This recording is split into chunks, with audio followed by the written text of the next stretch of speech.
Hello and welcome to Her Online Business Podcast, the podcast for aspiring and experienced female web entrepreneurs.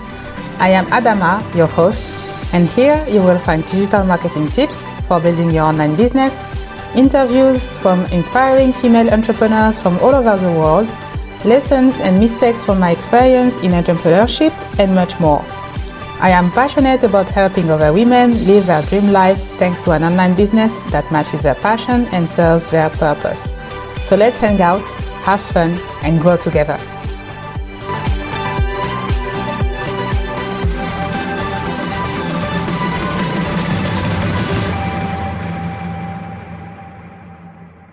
Hello and welcome to this new episode of Her Online Business Podcast. My guest of the day is a certified director of operation and profit strategist. After over a decade in corporate climbing the proverbial ladder, Stephanie decided to branch out and work one-on-one with small businesses. She helps solopreneurs create business goals, outsource a task, streamline their operations, or implement a technology solution. She basically helps them create a measurable impact on their organization.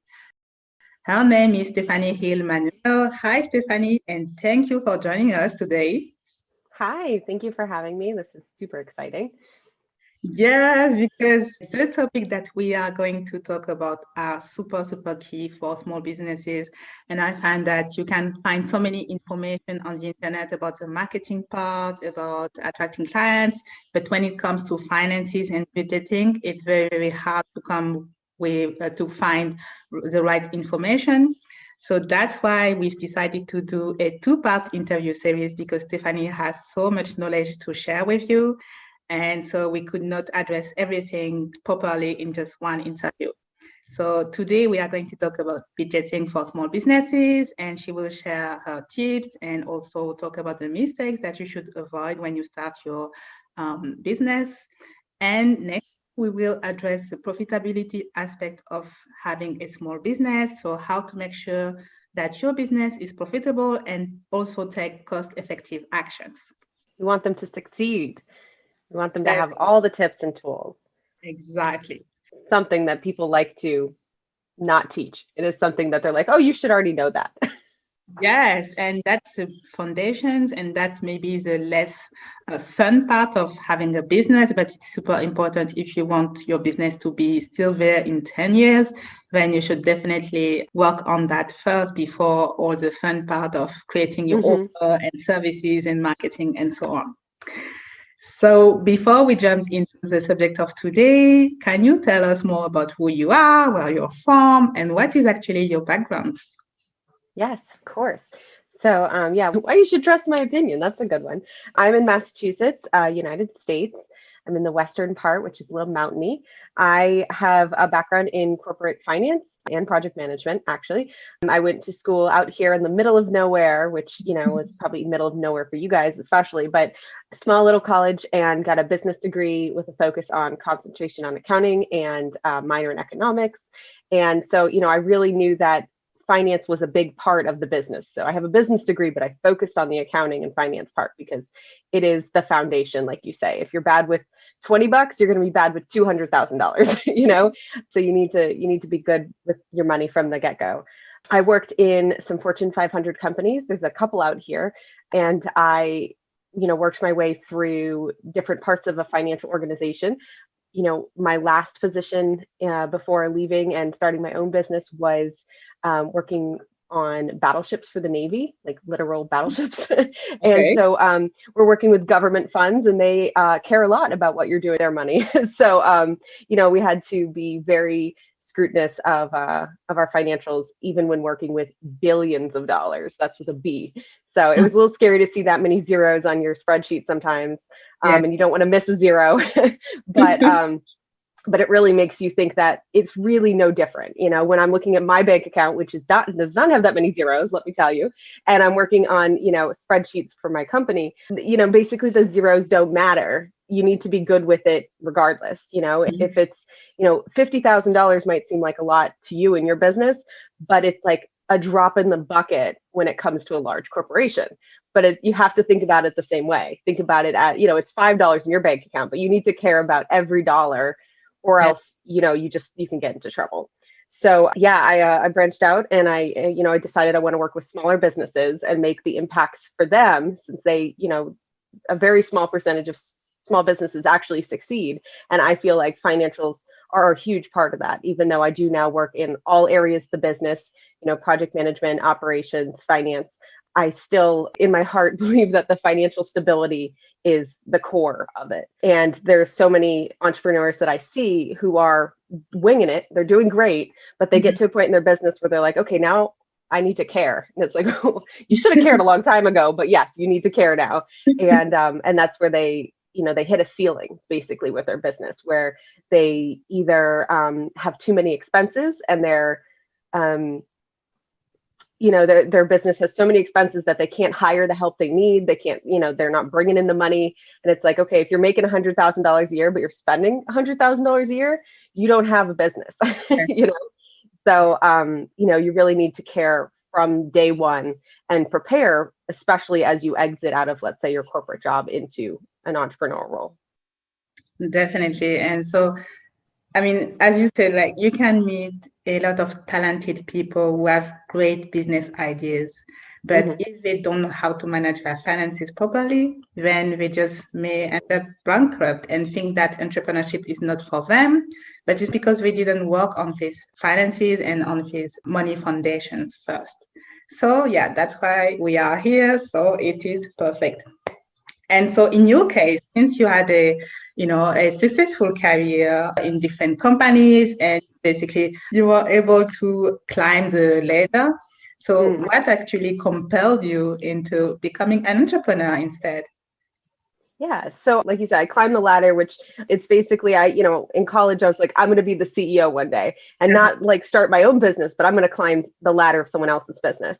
And so I jumped from job to job. Every time I was eligible to jump, which was about 2 years, 1 to 2 years in the companies, I would try to get to the next position and the next position. And part of it was you want to make more. Part of it is you want to do something different. After a year or two, you're like, okay, I'm ready for something different. I need a new challenge. And part of it was, just a drive to get to the top kind of thing. And then I just realized as you get higher and higher up, as maybe have seen in business before, you get less free time. You're starting to work nights and weekends. It's like, yeah, you might be making a little more than you did the year before, but the new positions get more and more demanding in corporate. You're expected to sacrifice more.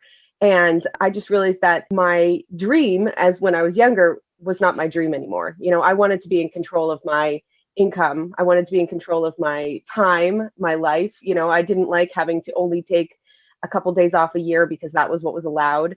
I wanted to be there for my daughter and her schooling and everything, but I still wanted to be, the corporate powerhouse that I dreamed of before. And so it was like, okay, I'm not the type that could be at home and be okay with just, taking care of my family. Like, I still want more for myself.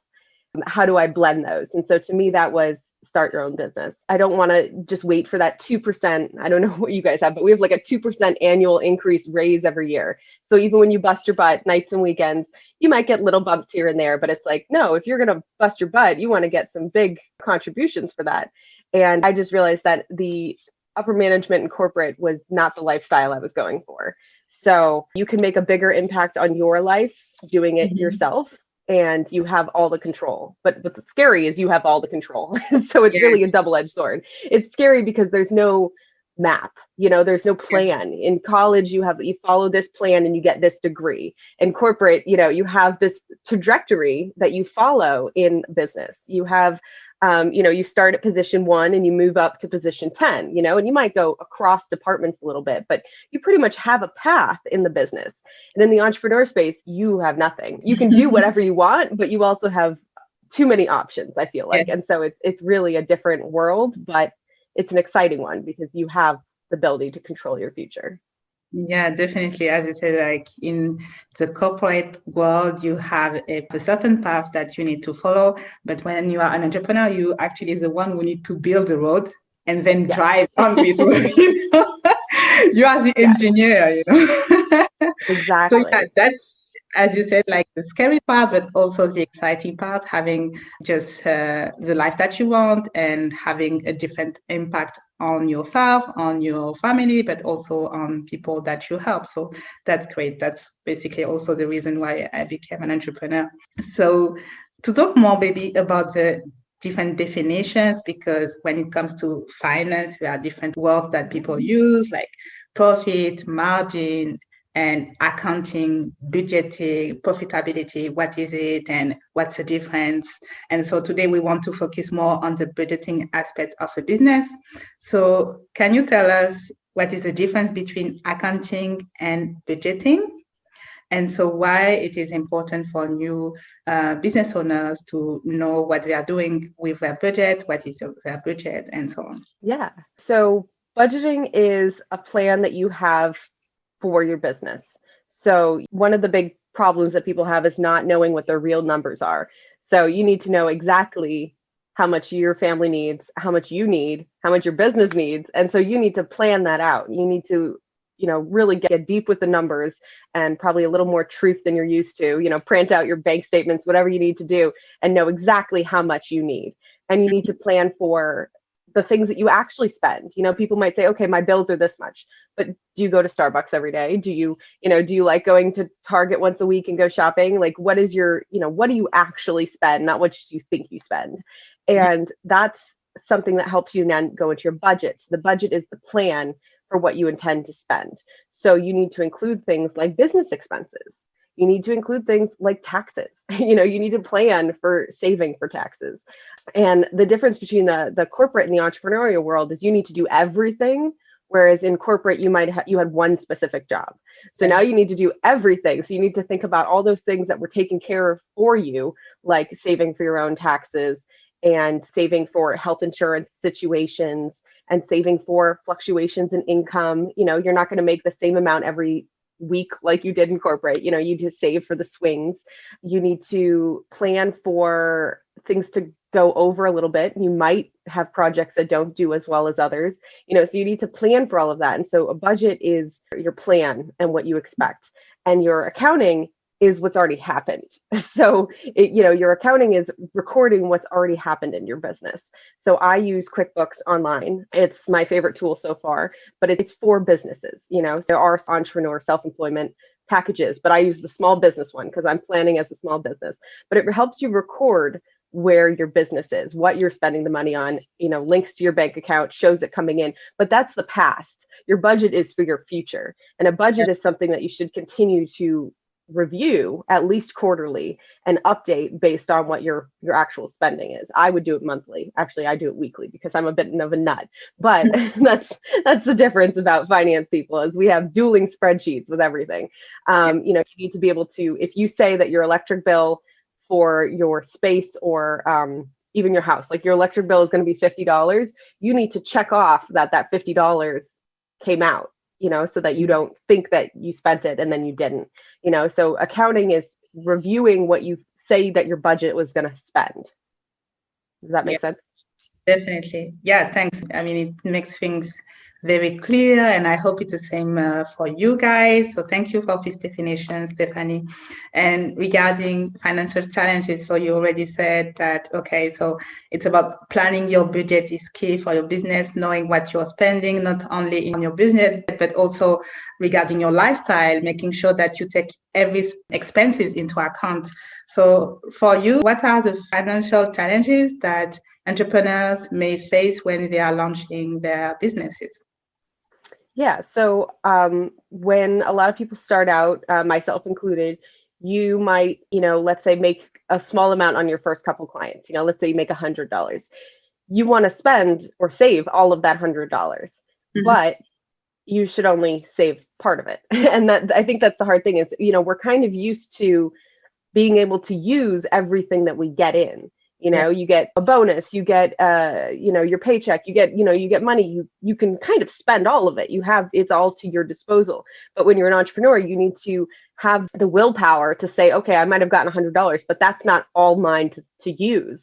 I need to save to reinvest in the business. I need to save for taxes. I need to save, and so your percentage of what you actually get to keep, it goes down and down and down and down. And you need to have that willpower to not take everything out of your business and spend it immediately, because Yeah. you get excited and you want to spend it, so basically not stealing from yourself, because you'll pay for it later when your taxes are due and you didn't save for anything, or you want to invest on something, you need a new computer for your business, you want to spend on the software. There's a special, let's say if you pay for the whole year, you get a discount. And if you didn't save that money from your business, now you have to pay out of pocket for that. And so Mhm. it's like you just keep stealing from yourself. So separating your business and personal finances as soon as possible is a huge key. And in separating those, you need to treat your business money like business money. You can't just take all of it. You can give yourself money. Obviously, you can pay yourself, but not taking the entire thing out, because then you'll have to put money in later. It's backwards. Definitely. Yes, and it comes to knowing the difference between spending and investing. Yes. And we are not taught how to do that as individuals. It's like you have to research if you want to learn how to invest, how to prepare for retirement and such, Mhm. because society actually encourage us to spend. That's how we work. Like companies create products and services for people to buy, we buy, and so we give them our money and they Mhm. reinvest this money somewhere else, etc. So when you're a business owner, you should start thinking like these companies that you used to buy products from. So yes. And so you said, okay, so we should know that as business owners, it's important to separate personal finances and business finances, also Mhm. knowing how to save and the fact that you cannot spend everything that you earn. Yes. So when it comes to actually planning for your business, let's say, okay, you want your business to be actually to create wealth for Mhm. yourself, for your family, you want your business to be still here in 10, 20 years and continue growing. So how do you plan that budget-wise? Do you think, okay, you should every year have a bigger plan, let's say? So every year you want, I don't know, 2% growth in your business. So how do you personally see that actually? Oh, this is such a loaded question, which is why we needed more than one episode. So, Yes. there's a couple different parts. So, how to decide how much you need to save and all that good stuff. I actually started using the profit first method. I was not sold on it at first, and then I was like, you know what, I'll try it out, and it's actually not bad. So, if you haven't heard about it, it basically helps you calculate what you need to do for your business. So it's just a fancy calculator. So you don't need to, buy the book or anything like that. You just, look up the calculator, and it gives you percentages. So you have $100 come in. It says, okay, you need to have 2% that go into savings. You need to have, 25% go into a tax account. You can have 10% go into a personal account. And so it breaks out. And then so I said there's taxes, there's profit. You actually save the profit right off the bat, which is like crazy. It blows our minds. So you save the profit, you save the taxes, you pay yourself, and you have a business percentage as well. And so that goes for the business money. So you're distributing the funds the second it comes in. You actually do it twice a month, but you have a separate account that the money comes in and you divide it up. And so following that takes the guesswork out of it. It takes out like, okay, how much should I save out of this paycheck? How much can I pay myself? And you just set it and you create that number yourself. They give you guidelines. But I know that it's halfway through the year when I'm starting. Of course, I might put a little bit more in the tax account than I want to, but you basically get to take a percentage out for yourself and not feel guilty about it and save some for profit. And the profit at the end at quarterly, you get to distribute to yourself. So you get little bonuses too, and you get to celebrate your wins. And I think that that's really smart to kind of have that guideline out there so that you don't have to make the emotional decision. You want to take the Yes. emotional decision out of your money. And then so you can decide what you want your profit to be. And if you have to steal out of that account, so be it. It's not perfect. When I first did it, I had to steal out of the wrong accounts because you're setting it up in the middle of a month when you might not have the amount put in the right bank accounts yet. So it takes a little while to get used to, but I find that it's actually working pretty well. So I recommend that. And then finding as many free options, like you were saying, the businesses are trying to all get our services. We don't need to have the top end services for everything from the beginning. There's free calendar schedulers, there are free or cheap, hosting things. Like, you don't need to get the top notch of everything when you're first starting out. You want to make money before you spend the money, So I think researching as many free or cheap tools as possible and only using them when you really need them. You can wing it for a little bit because you might go the wrong direction, or you might hate the tool, but you've already spent $300 on it. So now you're stuck in it. So researching your tool options and not just being like, well, I see everyone using, Dubsado. I need to spend $300 for a Dubsado account, that kind of thing. And waiting until your business grows to need them. And then, so for planning your growth, it's important to think backwards. So if I want to make $50,000 this year, okay, well, what's 50 divided by 12? Or let's say in coming 2021, we want to make $50,000. What's 50 divided by 12? Okay, well, that's how much you need to make every month. And then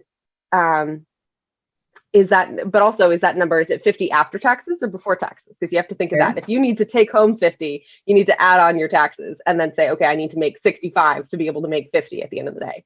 So then you divide it out and say, okay, I can live on X amount of dollars a month, which is really, that number plus taxes. This is what I need to bring in.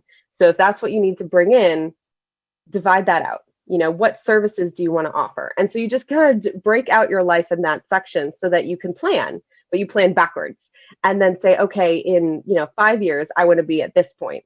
So then you divide that out and you say, okay, can I offer 10 times more of my service every month? Does that make sense?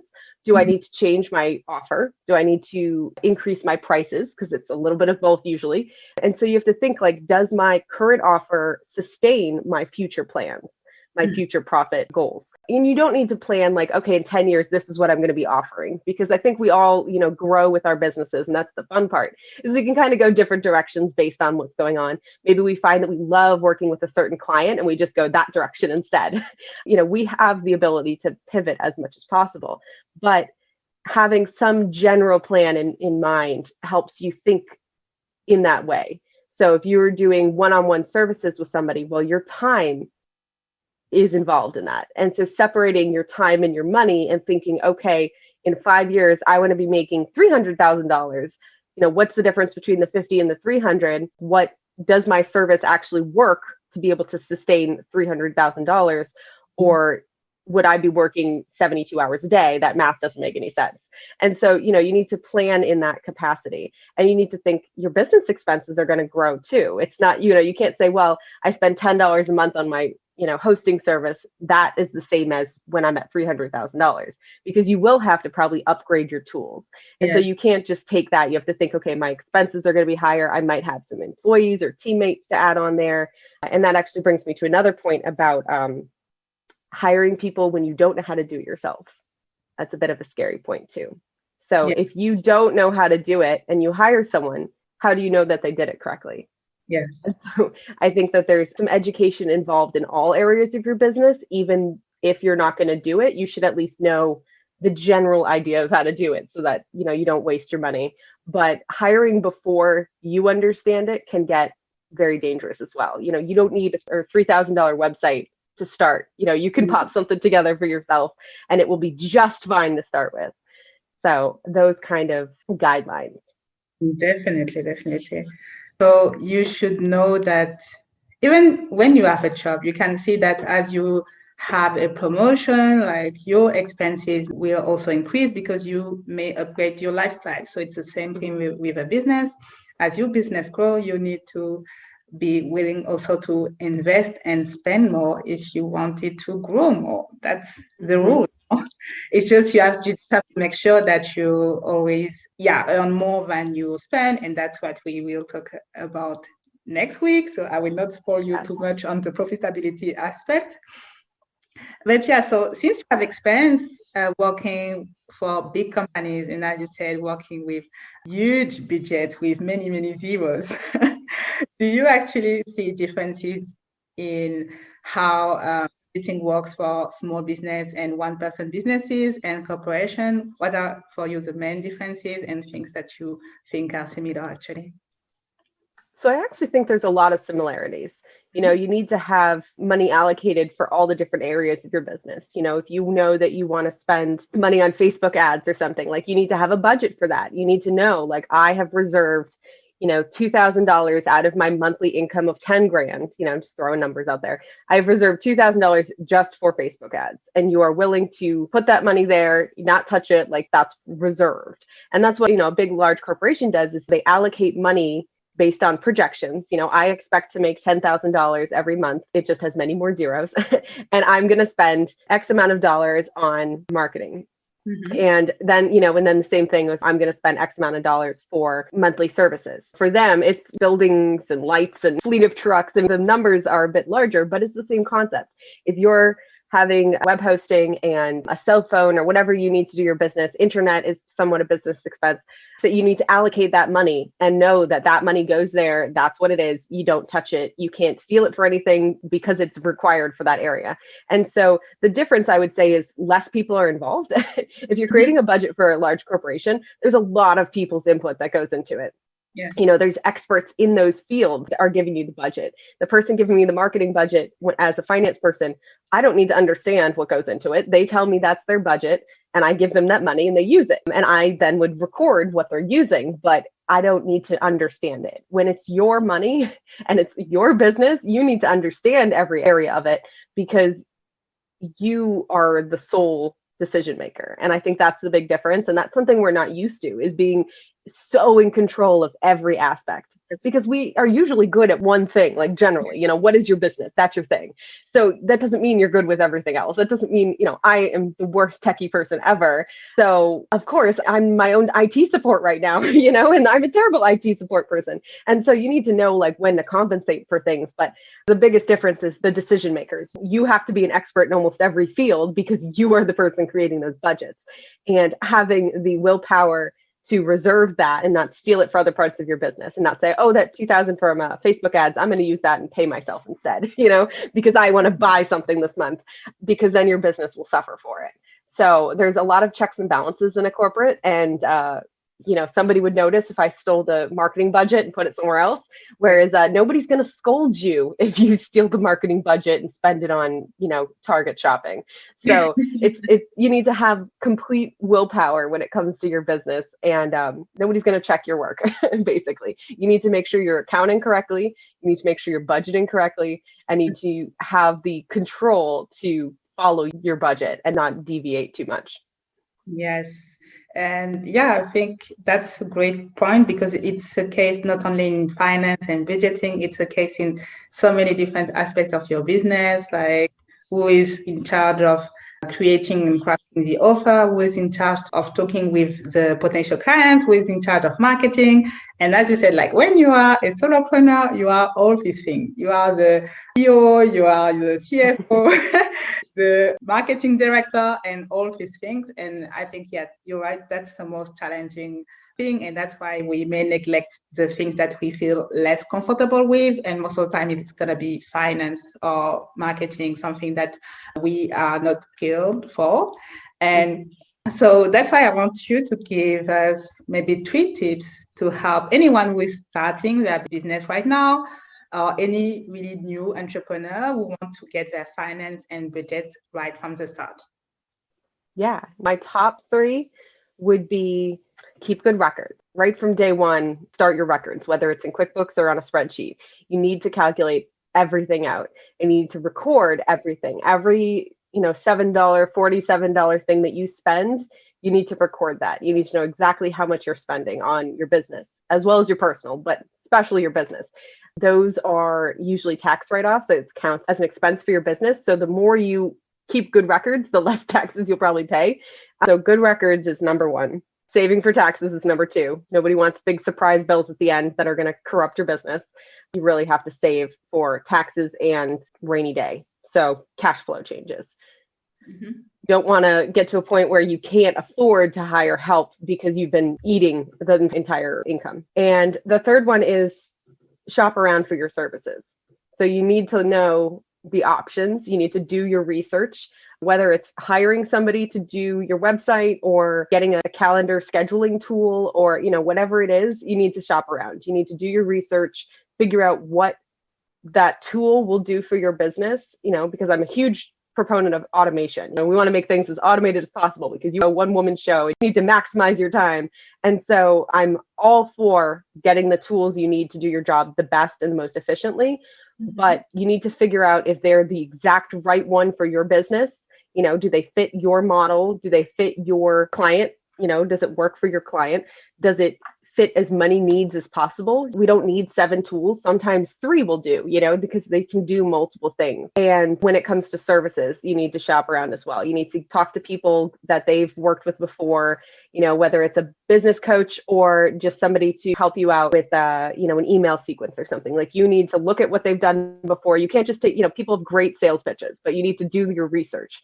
Just like you would hiring someone to put an addition on your house. You wouldn't just call up the first contractor and say, sure, come build an addition to my house. You would want to see what they've done before. I want to see a portfolio of your work. I want to talk to somebody who's hired you before and, see if they were happy with your services. I want to look at your price compared to another person. You need to shop around. You can't just go with the first person that says, hey, I'm a copywriter, or hey, I'm a social media manager, because you will be disappointed. You want to have the correct expectations. You want to make sure that, whether it's a tool or a person, that they've worked in your type of business for. Don't take a copywriter for doctors and have them be working on your pet service business. You want a very specific skilled person for your business or tool. You want to make sure the tool works for your business and isn't just the most popular one right now. So those are my 3 biggest tips. Awesome. Thank you for these tips. And now the other way around, what are for you the biggest mistakes that new entrepreneurs make regarding their budget? Ooh, biggest mistakes. Not tracking their spending, which I know is the plus and minus, but I know people get very FOMO, which is fear of missing out. And people love to buy things because there's a timer counting down and you are going to miss out on this $47 offer. It's going to go up 10 times tomorrow, and so you're like, I got to get it. I got to get it. And it's like, okay, you don't need to get it. Don't buy something until you're ready to use it right now. That's my tip, because there's so many times when I see an offer and I'm like, that would be great. It sounds amazing. I totally can see myself doing it. But if I'm not going to start it today, whether it's a tool or a course or a program, if I'm not going to start it today and it's not going to help me today in my business to make more money, I'm not going to buy it. I'm not going to buy it and put it in a folder for later and say, I'll get to it. Oh, I want to learn more about, LinkedIn marketing. So I'm going to buy a course. Oh, I'm not going to start it right now, though. I'm going to put it in my folder and I'll get to it later, because you might not. You're spending money right now for no reason. Don't want to buy something until you're ready to actually use it, because your business could go a different direction. And if you're like, well, no, Instagram's where I need to spend my time. Well, now you just bought a LinkedIn course. What are you going to do with that? You can't give it back. And sometimes they have timeframes that go along with them. So, support for 3 months. Well, if you're not starting it for 6 months, well, what was the point of that? So really making sure that you really need it and you're not just feeling that fear of missing out and that pressure to buy something. Yes. Thanks for sharing this huge mistake. And yes, that's the problem when you launch your business, the excitement part and making decisions based on your emotion rather than on your logic. And it's very hard to just distinguish that and just take a step back and know, okay, am I acting based on FOMO and on my emotions, or am I acting as a CEO and someone who is taking, decision for the good of my business? So, yeah. So number 2 is trying to do it all yourself. There are things you're not going to be good at, and that's okay. As we're going into a business, we're doing everything, and it's okay to say, I am trash at copywriting. Maybe you need to brush up on some skills and take a little course, or, there's so many free tools. I'm a proponent of courses. I'm coming out with one. I'll tell you about it later, but there's so many free tools. And when you're first starting out, you can do that. You can, or lynda.com or something like that. Like, you can brush up on skills to get you started enough to be dangerous, but it's okay to say, I'm terrible at that. I need to work on that. And so if you need to spend money in your business, that's okay. Make some before you spend it. But being okay with investing in your business is scary. It is terrifying to say, oh, I really want this coach. She's perfect for my business. She speaks to me. She is my goal. It's important to make sure that what you're going for is what you want to get, but it's $2,000 or whatever it is. You need to be okay with that. You are going to have to invest in your business. You have to spend money to make money. So as much as I say, don't spend it before you need it, you also will have to spend some. And you have to get okay with investing in your business. If you went to college, which I guess most people in corporate America probably did, you invested in your education. So you're going to have to do that in your business as well, because there are skills here, just like when you went to college, that you haven't learned. And so you're going to have to take that copywriting course so that you can brush up on skills, even if you plan on hiring a copywriter, because you need to understand it. So being okay with spending from your business, and that's why we put money in business. We budget for our business.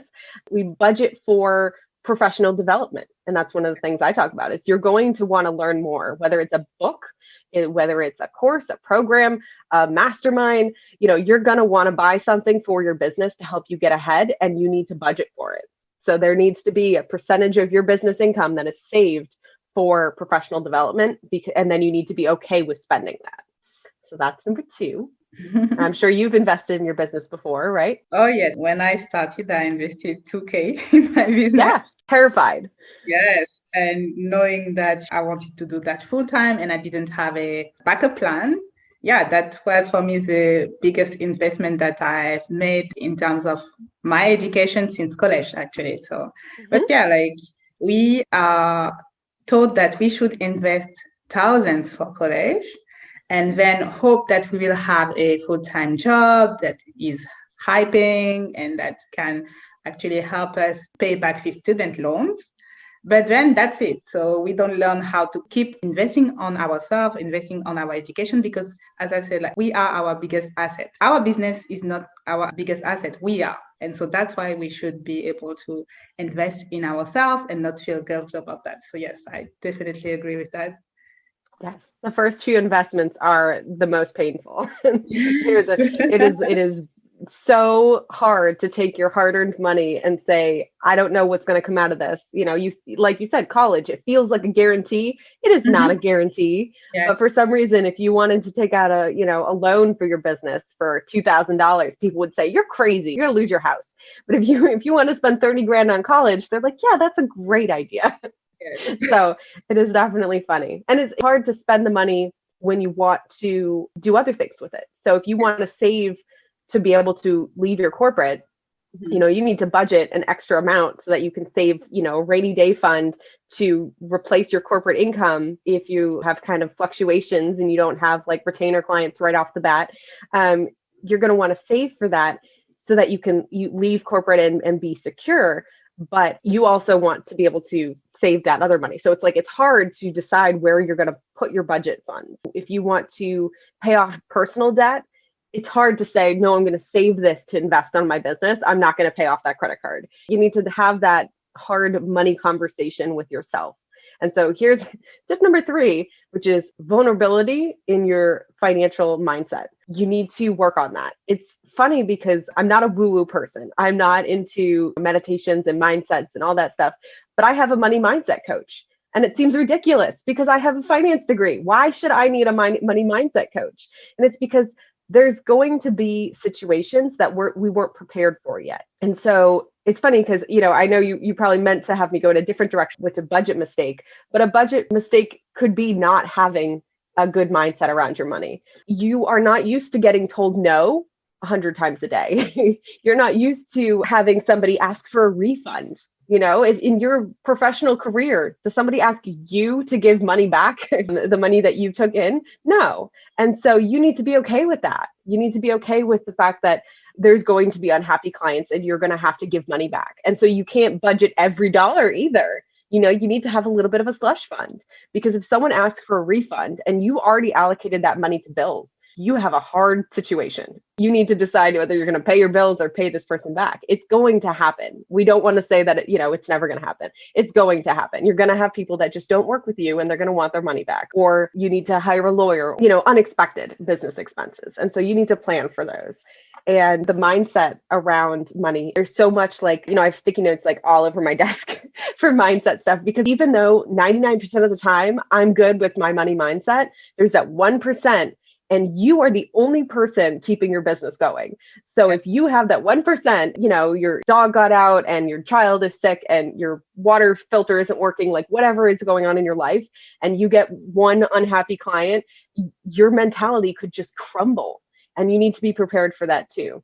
So looking at your budget and not being afraid of it, not being afraid of spending time looking at your budget and going over it and, meticulously calculating things out.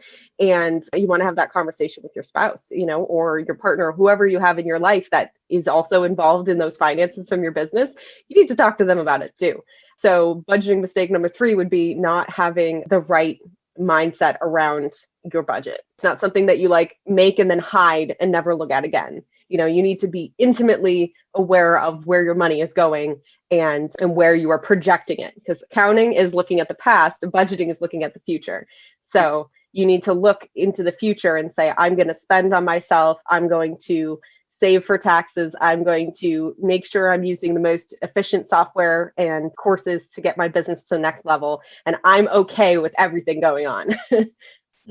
Yes. And so the mindset around money is super important. I also like to talk about the shift between an employee mindset and a CEO mindset. So someone who works for a paycheck, and that your paycheck is going to come every month, and someone who is trying to build a business that will be an asset and bring income, but you're never sure how much you're going to earn with this business, and you have to spend in order to earn. So yes, I agree that, the mindset around money is super important. And that's also why sometimes you are so afraid of investing, and you may be triggered when you reach some stages in your business.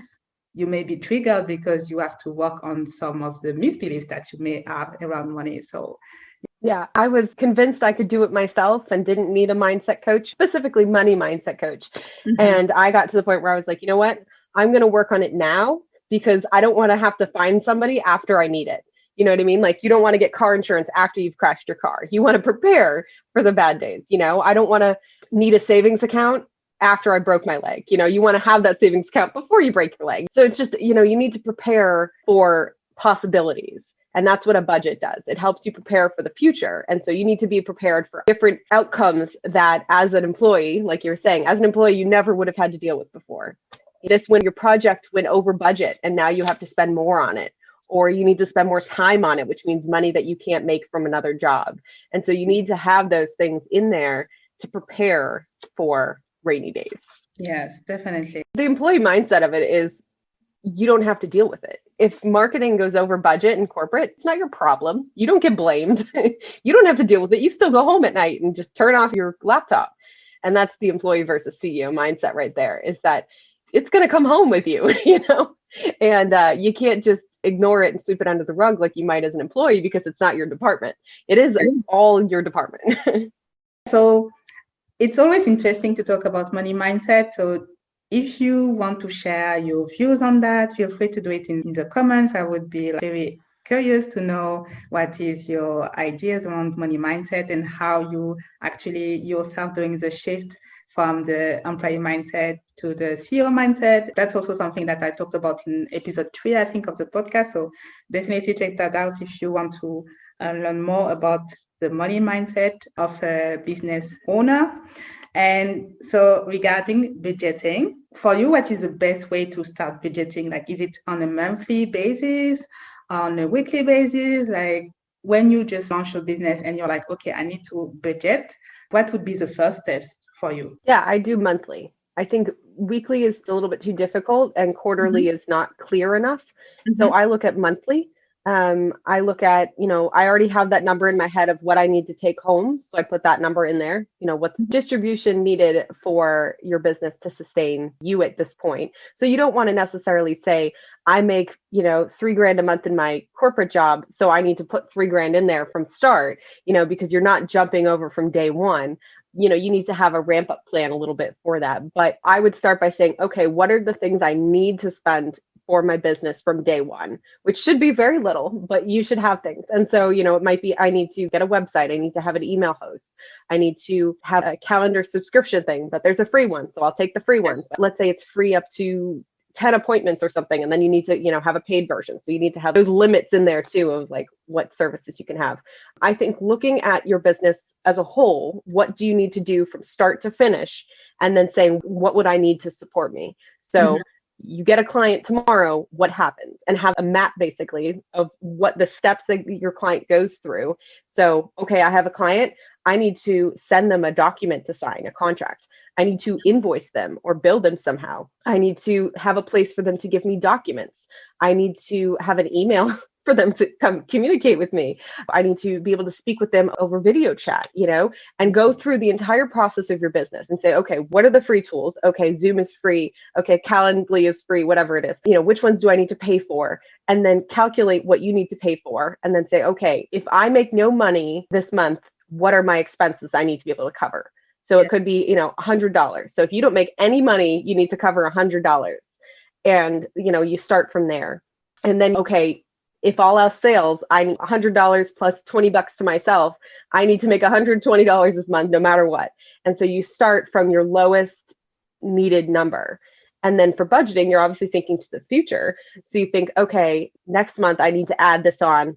I need to, make a little bit more, or I want to pay myself a little bit more, or, I'm going to start, I need to make sure I take the taxes out. So, that needs to be in there. So I need to actually make $130 or $150 because I need to have that percentage of taxes. And so you basically start with the lowest possible number that your business needs to survive and then project going forwards. Okay, in 6 months, I want to plan on to bring on a VA. What amount am I going to have to make sure is extra in my income that sustains my VA? If you're used to taking $2,000 out of your $3,000 business monthly, and then all of a sudden you need a VA, well, you've been taking $2,000 for yourself every month. Where's the money for the VA going to come from? If you take everything left over, where's that money? So now you're going to have to give them a half of that. So now you take half home. Like, you need to think logically going forward at least a few months in starting out. I would say 6 months is probably the farthest I'd go out from like day one of your business, but you need to plan out every month and say, okay, what would I need? What could I need? What could go up? What can I save on? And what do I need to save for taxes, retirement, and pay myself? So monthly is my best way to do it. Yes, agree as well. And so if you want to know what Stephanie is doing right now, how she is helping her clients, she's actually working on an amazing program, but I will let her tell us more about that because she's the one who can speak about it the best. So what are you actually currently working on, Stephanie? Yeah, so it's super exciting to me. I recently partnered with another director of operations. Her name is also Stephanie, which is hilarious and awesome, which it works out because we are rebranding to Elevate with Stephanie, and I don't need to change the business name. Oh, so I know it just worked out. And she has some amazing skills that she brings to the team, and I'm super excited. So when I came into the entrepreneurship world, I started retainer because I needed to make a steady paycheck, as most people who are the breadwinners in their family need to do. So I worked only with retainer clients, which meant I stayed with them every month. And so I made a pretty set amount of money every month. And that worked for, keeping the stability. Once you are used to making a monthly paycheck or weekly paycheck, it freaks you out to make varied income. So trainer is a good way to start. But then I said, okay, I want to make bigger impacts. I want to condense it down and work people. So we started doing VIP services, which are one day. You don't need retainer, you don't need, ongoing. It's one day and you slam all of that good information into one day and help make a huge impact in someone's business, because sometimes people need to make it now. Those people are making, 10, 20, mostly $20,000 a month is probably what they're at. And they're like, they don't have the time to spend on a 3-month program. They need the impact now. They need to know what their plan is now. And that's what we give them. So what we found is that we want to help people get to that level. We want to help people get to the 20 grand month so that we can work with them and make those huge changes and help them jump the next goal in their plan. So to get there, we said we need to step back a little bit and start with businesses that are lower than that, and that are less income and haven't really reached that yet. And so we are turning our VIP day into a course that allows people to kind of DIY it. I don't know about you, but I love Pinterest for the DIYs of crafting for Christmas presents and stuff like that. And so DIY is kind of a fun term like that, but you're basically DIYing your business as an entrepreneur to start anyways. And so we're trying to take our crazy amount of knowledge and expertise from over the years working in corporate. Stephanie has actually not worked in corporate. She was a nurse who started her business in digital marketing like a decade ago. And so she has a completely different skill set than I do. And so we take that together. And I was like, I can't do this without you. I need your skills. You know, she's so good. And she just brings something different to the table. And so we take that and we're condensing it down into a do-it-yourself course. So you can walk through the steps that we give our clients yourself with, you know, some support, but you get the information, you get the roadmap, but you're able to make a smaller investment and really make your own plan out of it. So we are really excited. Hopefully that is launching in December of 2020. And we are currently adding some folks to an email list for information on that. And you're lovingly going to put that in the link below, I believe. So if you would like to get on that email list for more information when that comes out, that's awesome. Or share it with somebody who might need it. But yeah, it's really a do-it-yourself business planning, goal setting, data, driven. We're huge on data because finance folks. So it's going to be awesome. I'm really excited. Yes, and I can see how, amazing it's going to be. So I will definitely put Stephanie's links if you want to learn more about what she does. So you can find her on Instagram, Pinterest, and LinkedIn. So Elevate with Stephanie. And I will also put the link to sign up for the waitlist or for the email list if you are interested in this program. So I will put the link as well in the notes. So wow, this was so packed with useful information around budgeting today. And so I'm super happy that we did this first episode. I don't know if you have one last thing that you want to say to wrap up this first episode about budgeting, or tease us a little bit about what we are going to talk next week with the profitability aspect of the business. But yeah, I let you tell us what you want to finish this episode. Yeah, my parting comment will be you have to celebrate your wins. And they might be really little at first, but you need to celebrate every win that you have in your business. And you need to keep those in mind for all the rainy days that you're going to have. As we know, entrepreneurship, the graph of progress is up and down like a roller coaster. So celebrate every little win that you have. And, don't be afraid of your finances. Like, they will ultimately be the saving grace in your business. Like I said, you're bad with $20, you're bad with $200,000. You need to not be afraid of money, not be afraid of business money, not be afraid to invest in yourself and your business, but with safety measures. I'm not a risky person. You have to, have some safety measures in there, plan for rainy days, and then you have everything you need to be successful. Yes, awesome. Thank you for this last word of encouragement. And so stay tuned and come back next week if you want to hear Stephanie talk about profitability. And we are going to give you some golden nuggets as well, so you don't want to miss that. And so I will see you next week, Stephanie. Thank you.